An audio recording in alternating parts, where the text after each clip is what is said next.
जिले की हर खबर सबसे पहले आप तक पहुंचाने का वादा, बस यही है एक इरादा।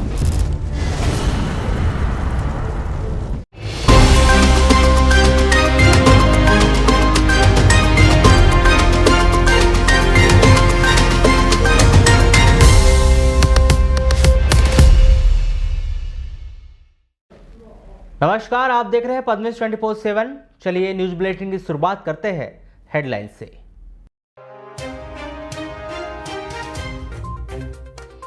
मूलभूत समस्याओं के लिए परेशान हो रहे बाग कॉलोनी और प्रिंस नगर के लोग, जिम्मेदारों पर अनदेखी का आरोप।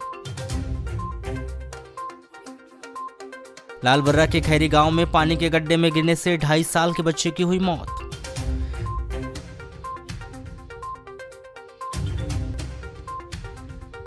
तीन दिन चली जीएसटी की कार्रवाई में शहर की 5 मोबाइल दुकानों पर 12 लाख रुपए की चालानी कार्रवाई।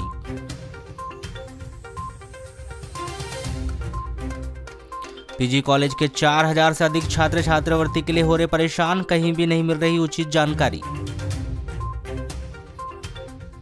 पुलिस विभाग के 84 सब इंस्पेक्टर के हुए तबादले, बालाघाट रेंज आएंगे 77 सब इंस्पेक्टर। शासन की बदली नीति की वजह से अपने अस्तित्व की लड़ाई लड़ रहे जिले के 7 कृषि उपज मंडी और उनकी उपमंडियां। जिला अस्पताल के ट्रॉमा सेंटर में प्रसव के लिए पहुंचने वाली महिलाओं का समय में उपचार न करने और कार्य में उदासीनता बरतने का आरोप लगाते हुए गुरुवार को आशा कार्यकर्ताओं ने जमकर हंगामा मचाया। जहां आशा कार्यकर्ताओं ने ट्रॉमा सेंटर में कार्यरत महिला चिकित्सकों पर कई गंभीर आरोप लगाते हुए व्यवस्था में सुधार करने की मांग की, वहीं व्यवस्था में सुधार न होने और उनकी समस्त मांगें पूरी न होने पर ट्रॉमा सेंटर में ताला लगाकर हड़ताल किए जाने की चेतावनी दी है। व्यवस्थाओं में सुधार को लेकर हंगामा मचा रही आशा कार्यकर्ताओं ने महिला चिकित्सकों पर आरोप लगाया कि ट्रॉमा सेंटर की महिला चिकित्सक अपनी ज्यादातर सेवाएं स्वयं या नगर के निजी अस्पतालों में दे रही है। वहीं ट्रॉमा सेंटर में भर्ती प्रसूताओं को निजी अस्पताल में उपचार कराने का दबाव बनाया जाता है। उन्होंने इमरजेंसी सेवाओं के लिए चिकित्सकों की व्यवस्था करने, ड्यूटी समय की गणना करने और कार्य में लापरवाही बरतने वाले चिकित्सकों पर कार्रवाई किए जाने की मांग की है। वहीं मांग पूरी न होने पर धरना प्रदर्शन कर ट्रॉमा सेंटर में ताला लगाने की चेतावनी दी।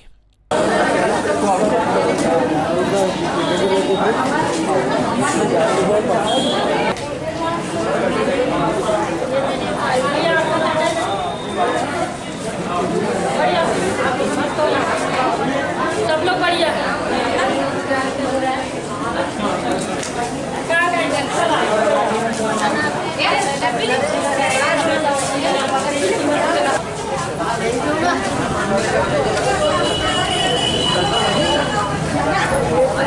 यहाँ पे क्या है, हमारी कुछ आशा बहनें 10 ब्लॉकों से आती हैं और अपने पेशेंटों को लेके आती है। जो प्रसव पीड़ित महिलाएं रहती है उनको लेके जब आती हैं यहाँ पर, तो होता क्या है, यहाँ पे डॉक्टर लोगों कुछ लेट कर देते हैं वो महिलाओं के साथ में। तो कभी कभी ऐसा होता है कि कभी बच्चा ख़त्म हो जाता है, ये महिला भी ख़त्म हो जाती है। तो मेरा कहने का मतलब ये है कि सही समय पे अगर उसका उपचार और इलाज किया जाए तो बच्चा भी अच्छा रहेगा और जच्चा भी अच्छा रहेगा। एक ये समस्या है और ये समस्या बहुत दिनों से आ रही है। दूसरी बात, उस महिला के साथ में अच्छा होता है जो महिला उस डॉक्टर को प्राइवेट में ले जाके जांच करवाती है और उनको पैसा देती है, तो वही महिला का यहाँ पे अच्छे से उपचार होगा और उसका डिलीवरी अच्छे से होगा। यही पूरे समय चल रहा है। तो मैं चाहती हूँ कि जब पेशेंट अस्पताल में आ गया, सरकारी हॉस्पिटल में आ गया, तो उसको प्राइवेट का सहारा क्यों लेना पड़ रहा है। ये शासन प्रशासन तक बात जाए और यहाँ पे मतलब जो शासन प्रशासन जो यहाँ का जो अधिकारी है, उच्च अधिकारी है, उसके ऊपर मतलब कार्रवाई की जाए और यहाँ के जो डॉक्टर है उनकी मतलब छानबीन करके उनसे पूछा जाए और यहाँ पे किस समय पे उनका आने का समय है। आज देखिए देखने को आ रहा है कि इमरजेंसी के लिए एक डॉक्टर का रहना बहुत जरूरी है। कुछ ऐसी महिलाएं दूर से आती है कि जो बहुत ज़्यादा पीड़ित रहती है, बहुत ज़्यादा परेशान रहती है। तो मैं यही चाहती हूँ शासन प्रशासन से कि यहाँ पे इमरजेंसी के लिए पूरे समय एक डॉक्टर होना चाहिए और जब भी डॉक्टर उपलब्ध रहता है तो यहीं पे उसका इलाज करके यहीं पे प्रसव करवाना चाहिए। हम आशा कार्यकर्ता समस्त जनता, बालाघाट जिले की सभी जनताओं के लिए हम यहाँ पे पूरी बहनें हड़ताल में बैठ जाएंगे। इसी प्रकार से अगर चलेगा और गरीब जनता को मतलब ऐसा लूट मार किया जाएगा और अपने प्राइवेट हॉस्पिटल में इलाज करके ये सरकारी अस्पताल में डिलीवरी की जाएगी, तो हम आने वाले समय में यहाँ पे पूरी बहनें बालाघाट जिले की हड़ताल में बैठ जाएंगे। ग्रामीण की धमकी से आहत होकर एक व्यक्ति ने जहरीली वस्तु का सेवन कर लिया, जिसके उपचार के दौरान मौत हो गई। मृतक का नाम थाना कटंगी ग्राम अर्जुनी करनूटोला निवासी 43 वर्षीय संतोष पारदी बताया गया है। प्राप्त जानकारी के अनुसार बुधवार को गांव में मवेशी चराने को लेकर विवाद हो गया था।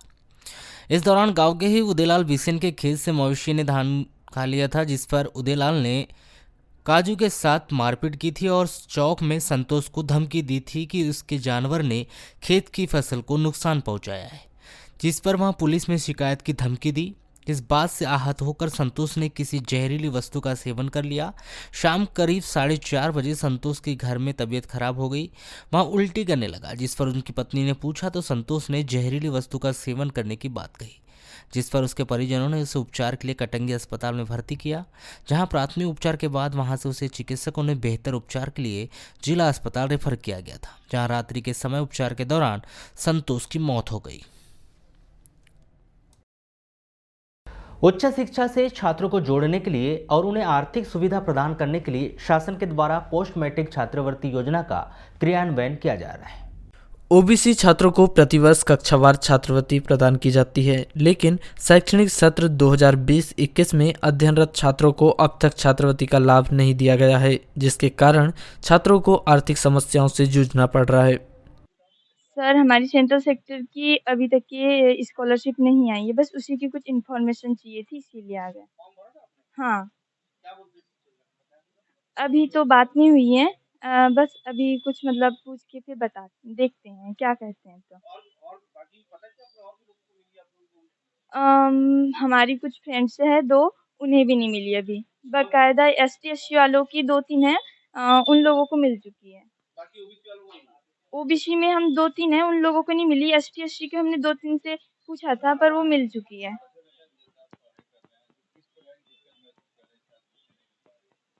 और सर, हम लोगों को रूम रेंट देने में थोड़ी प्रॉब्लम होती है, क्योंकि हम लोग बहुत छोटे परिवार से हैं, इस वजह से।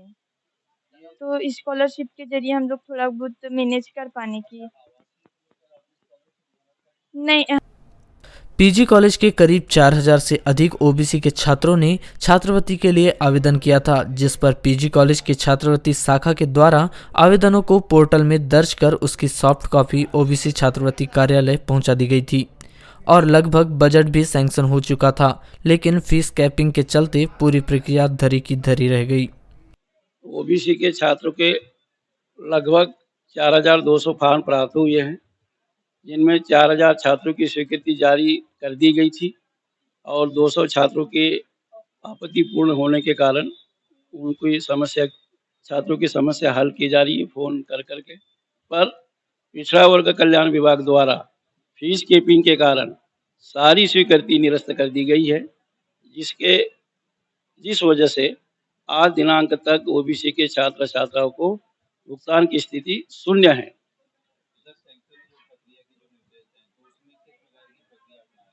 सेंक्शन प्रक्रिया का यह है कि छात्र ऑनलाइन करके आवेदन महाविद्यालय में जमा करते हैं और महाविद्यालय प्राचार्य के आईडी से उस फॉर्म को स्वीकृत किया जाता है और भुगतान करने का अधिकार पिछड़ा वर्ग कल्याण विभाग का ही है और उसके लिए ग्लोबल बजट भी उन्हीं के विभाग के लिए आता है और उन्हीं के डीडीओ से पोस्ट मैट्रिक छात्रवृत्ति का भुगतान होता है। पीजी कॉलेज के छात्रवृत्ति विभाग के नोडल अधिकारी श्री कातुरकर ने बताया कि शासन के निर्देशों के तहत ओबीसी के छात्र छात्राओं को छात्रवृत्ति प्रदान किए जाने के लिए कॉलेज प्रबंधन के द्वारा पूरी मुस्तैदी के साथ कार्य किया जा रहा है और जो भी आवेदन प्राप्त हुए थे उसे वरिष्ठ कार्यालय भेज दिया गया है। उसकी जानकारी हासिल कर रहे हैं। बीच में हमें जो यहाँ से जानकारी मिली थी कि कुछ छात्रों की स्कॉलरशिप जो स्वीकृत नहीं हुई थी, उनके लिए हमने सार्थक प्रयास किए हैं। जैसे मान लो हमारे यहाँ पे एसटी के 1192 छात्र अध्ययनरत हैं, तो पात्रता अनुसार लगभग 99% एमपीटास के माध्यम से उनकी स्कॉलरशिप स्वीकृत हो चुकी है। एससी के 1170 छात्र अध्ययनरत है, पात्रता अनुसार सभी छात्रों को स्कॉलरशिप का भुगतान हो चुका है ओबीसी के 5583 विद्यार्थी हमारे महाविद्यालय में अध्ययनरत है। तो वो फीस कैपिंग की वजह से उनकी स्वीकृति किसी कारण प्रॉब्लम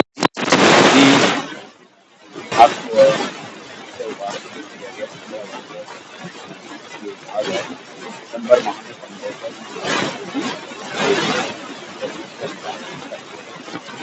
वर्तमान में स्कॉलरशिप का कार्य को कर रहा है ताकि कोई भी छात्र छात्रवृत्ति से वंचित न रहे।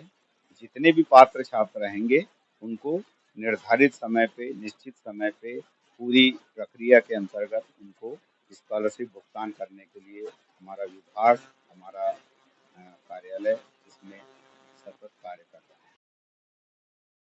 शिक्षा विभाग के द्वारा सभी स्कूलों से अच्छे परीक्षा परिणाम आने की अपेक्षा तो रखी जाती है, लेकिन स्कूलों में क्या कमी है, पढ़ाई में क्या समस्या जारी है, इस ओर ध्यान नहीं दिया जाता।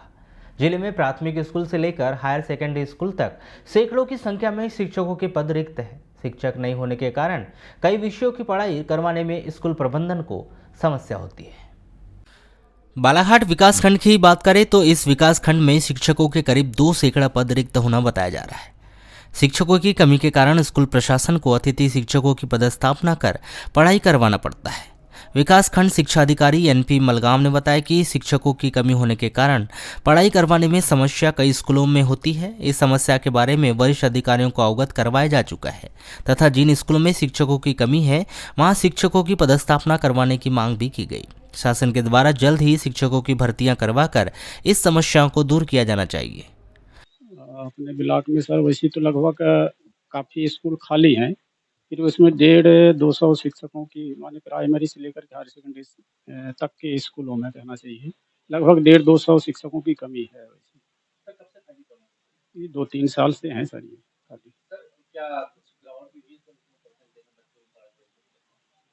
पढ़ाई में तो काफ़ी प्रभावित हुई सर वैसे अब शिक्षकों की कमी की वजह से, खास करके ग्रामीण क्षेत्रों में। फिर भी अतिथि शिक्षकों के द्वारा कुछ उस कार्य को पूरा कराया जा रहा है। गणित, विज्ञान और अंग्रेजी, फिजिक्स, केमिस्ट्री, बायोलॉजी, खास करके विज्ञान संकाय के जो शिक्षक हैं उनकी कमी है।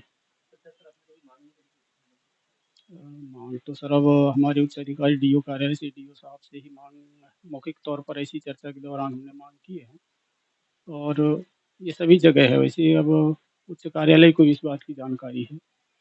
जिले में भी यही स्थिति है सर।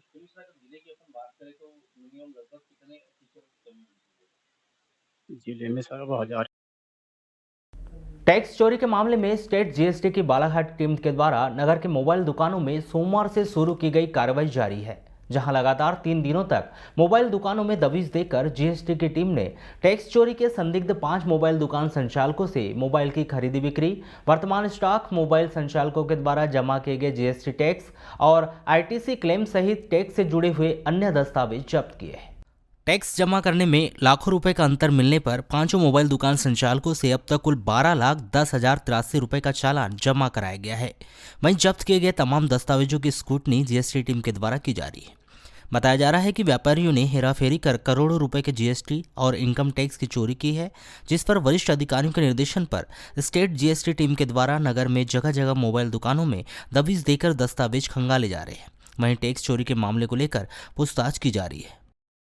मध्य प्रदेश के सबसे अधिक धान उत्पादन करने वाले जिले की सूची में अव्वल रहने वाला बालाघाट जिले में कुल 7 मुख्य कृषि उपज मंडी के साथ ही 7 उप मंडी जिले के भीतर वर्षों से संचालित हो रही है, लेकिन 3 कृषि उपज मंडी को छोड़कर बाकी के अस्तित्व पर लगातार खतरा मंडराता दिखाई दे रहा है। कहीं ना कहीं कृषि उपज मंडी के इस हालात के पीछे मध्य प्रदेश शासन की नीति ही जिम्मेदार दिखाई देती है। कुछ वर्ष पहले तक किसान अपनी उपज का 90% हिस्सा कृषि उपज मंडी के माध्यम से बिक्री करता था। शासन के द्वारा अपने नियमों में बदलाव करते हुए सोसाइटियों को मजबूत करने के लिए समर्थन मूल्य पर धान की खरीदी शुरू की गई, जिसके बाद तो जैसे जिले के कुछ कृषि उपज मंडी और कुछ उप मंडी में किसानों ने आने से तौबा ही कर ली। नतीजा यह मंडी और उप मंडी अपने आज अस्तित्व को बचाने की लड़ाई लड़ रही है। कृषि उपज मंडी से होने वाली आय कम हुई तो शासन ने उसकी ओर से अपना ध्यान हटा लिया। भवन प्रांगण सहित अन्य सुविधाओं की उपलब्धता की ओर ध्यान नहीं दिया गया। नतीजा कृषि उपज मंडी अपने आप में और अधिक पिछड़ गई। आपको बताएं कि जिले के भीतर बालाघाट, वारासिवनी, कटंगी, खैरलांजी, लालबर्रा, परसवाड़ा, मलाजखंड, मोहगांव में कुल 7 कृषि उपज मंडी वर्षों से संचालित है। बालाघाट कृषि उपज मंडी के अंतर्गत किरणापुर, लांजी, रजेगांव, लामता उप कृषि मंडी संचालित है। वारासिवनी उपज मंडी के अंतर्गत कोचेवाई और कटंगी कृषि उपज मंडी के अंतर्गत तिरोड़ी उप कृषि मंडी, लालबर्रा कृषि उपज मंडी के अंतर्गत कनकी उप मंडी संचालित है। बालाघाट, लालबर्रा, कनकी, वारासिवनी, कटंगी, परसवाड़ा, मलाजखंड, लांजी को छोड़कर अन्य स्थानों पर कृषि उपज मंडी और उनकी उप मंडियों के स्वयं की बेहतर भवन, प्रांगण, बाउंड्री दीवार तक नहीं है। जिले के भीतर वारासिवनी कृषि उपज मंडी के हालात सबसे बेहतर है। इसके पीछे बड़ी वजह वारासिवनी क्षेत्र की जमीन पर किसानों द्वारा पतले और उन्नत किस्म की धान का उत्पादन करना और उसे समर्थन मूल्य पर नहीं बेचना मुख्य कारण है। अनुमान के मुताबिक वारासिवनी कृषि उपज मंडी में रोजाना ही 500 क्विंटल से लेकर 5000 क्विंटल तक धान की आवक हो जाती है। वारासिवनी कृषि उपज मंडी के अलावा बालाघाट और कटंगी कृषि उपज मंडी में ही रुक रुक कर समय समय के अंतराल के बाद किसान अपनी धान लेकर पहुंचते हैं। इसके अलावा अन्य सभी कृषि उपज मंडी और उनकी उप मंडियों में वर्ष के कुछ महीने छोड़कर बाकी में धान की आवक नहीं होती। इसके पीछे भी बड़ी यह वजह है कि जिले के भीतर 2,78,000 हेक्टेयर में खरीफ की फसल का उत्पादन होता है। बेहतर बीज नहीं मिलने की वजह से किसान मोटे धान का बीज का उत्पादन कर उसे समर्थन मूल्य में सोसाइटी में बेच देता है। नतीजा परंपरागत खेती की वजह से वह नो प्रॉफिट नो लॉस की खेती में लगा हुआ है। कृषि उपज मंडियों में धान की आवक कम होने की बड़ी वजह यह भी है कि रबी की फसल की शासन के द्वारा खरीदी नहीं की जाती, जिसका कोई समर्थन मूल्य तय नहीं है। व्यापारी मर्जी के मुताबिक औने पौने दाम पर धान की खरीदी करते हैं। नतीजा किसान की मजबूरी हो जाती है और वह घर बैठे व्यापारियों को धान बेच देते हैं। हालांकि लगभग सभी कृषि उपज मंडी और उनकी उप मंडी में कार्यरत कर्मचारी अधिकारियों के द्वारा प्रतिवर्ष किसानों से धान लेने वाले व्यापारियों से टैक्स की वसूली की जाती है।